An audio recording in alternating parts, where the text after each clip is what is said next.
วิ่งอย่างไวเลยตา เกิดมันมาที่เดี๋ยวมาเบิ่งเรา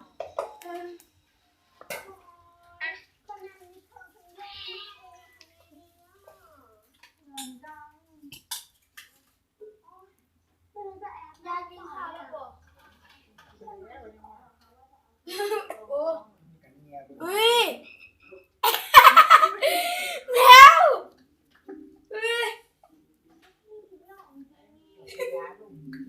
อย่ามางับจมูกนี่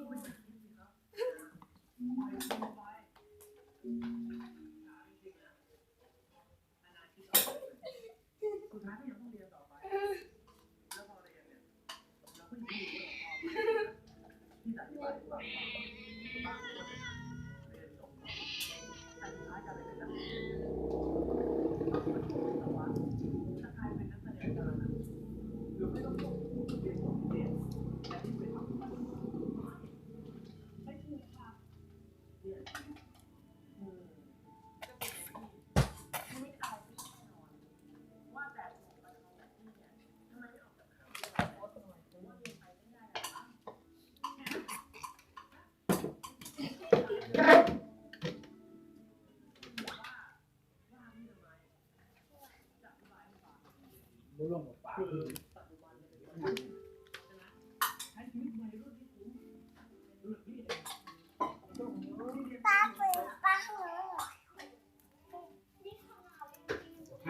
ห้ามดู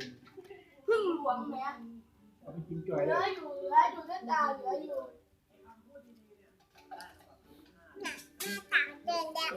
พ่อกระดุม